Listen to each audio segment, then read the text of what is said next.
की team announce हो गई ट्राई सीरीज के लिए और एशिया कप के लिए। पाकिस्तान की टीम अनाउंस हो गई है। 17 मेंबर का स्क्वाड अनाउंस हो गया है दोनों टूर्नामेंट्स के लिए। अब कल प्रेस कॉन्फ्रेंस हुई थी आकिब जावेद की और माइक हेसन की, हेड कोच की और चीफ सेलेक्टर की।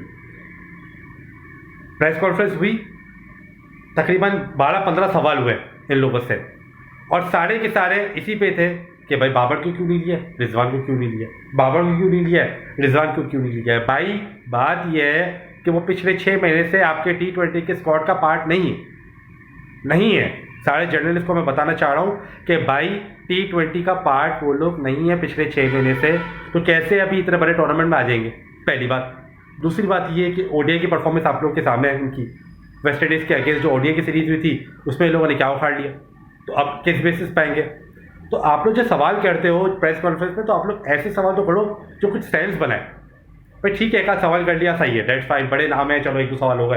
अब हर बंदा वही सवाल कर रहा है, उसको क्यों नहीं दिया, उसकी परफॉर्मेंस अच्छी है, बाबर को क्यों नहीं दिया, फखर जमान इंजर्ड हुए तो क्या करेंगे, फलाना करेंगे, ये वो, कीपर एक ही लिया हुआ है, दूसरा कीपर क्यों नहीं लिया।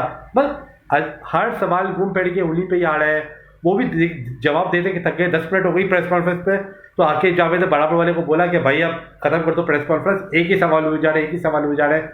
और इनको भी पता था, माइक हेसन और जो आकिब जावेद था, इनको भी पता था कि सवाल हमसे यही होने कि बाबर को क्यों नहीं खिलाया, रिजवान को क्यों नहीं खिलाया, बाबर को क्यों नहीं खिलाया। अच्छा, जब खिला रहे थे तब भी इनको चुल थी, तब भी सारे जर्नलिस्ट को चुल थी जब खिला रहे थे कि भाई इनको क्यों ले रहे हैं, परफॉर्मेंस नहीं है, पिछले 6 वर्ल्ड कप हरा चुके हैं, 6 ICC ट्रॉफीज हरा चुके हैं, हमें कोई फायदा नहीं दिया। सेमीफाइनल खेलने से, फाइनल खेलने से क्या होता है, ट्रॉफी आनी चाहिए, और सही बात है ट्रॉफी आनी चाहिए। तो भाई अब जब न्यू फेसेस को चांस दे रहे हैं तो उनको खेलने दो, उनको मौका दो पूरा। ताकि खाली आपने बायोलेटरल के लिए तो हसन नवाज को नहीं लिया हुआ ना, खाली आपने साइम अयूब को सिर्फ बांग्लादेश की सीरीज के लिए तो नहीं लिया हुआ, आप इनको फुल रन दोगे, तो आप उनको फुल रन दो। बाबर आजम को और रिजवान को जब आपने हटाया है तो आप हसन नवाज को भी फुल चांस दो, आप साइम अयूब को भी फुल चांस दो, आप साहिब ज़ादा को भी फुल चांस दो, आप जो हारिस को भी फुल चांस दो, नीचे से जो बॉलर है सुफियान, मुकीम, अबरार वगैरह, इनको भी आप फुल चांस दो, हुसैन तलत वगैरह को आपने लिया, उनको भी चांस दो।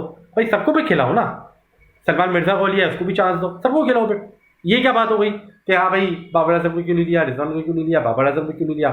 जब थे टीम में तभी इन जर्नलिस्टों को चुल होती थी कि भाई इनको क्यों ले लिया। अब जब नहीं लिया है वो भी इनको चुल हो रही है कि इनको क्यों नहीं लिया है। भाई जर्नलिस्ट, मुझे समझ में नहीं आ रहा, ये बाबा वाले लोगों को बिठाया हुआ है, जर्नलिस्टों को चेंज करो, न्यू माइंडसेट लाओ। पाकिस्तान की टीम में, पाकिस्तान के क्रिकेट के कल्चर में न्यू माइंडसेट की अशद ज़रूरत है, तभी ये टीम ग्रो करेगी। वरना ये उतारेगा बाबर को निकाल लो, रिजवान को ले आओ, रिजवान को निकाल दो, बाबर को ले आओ, यही होता है।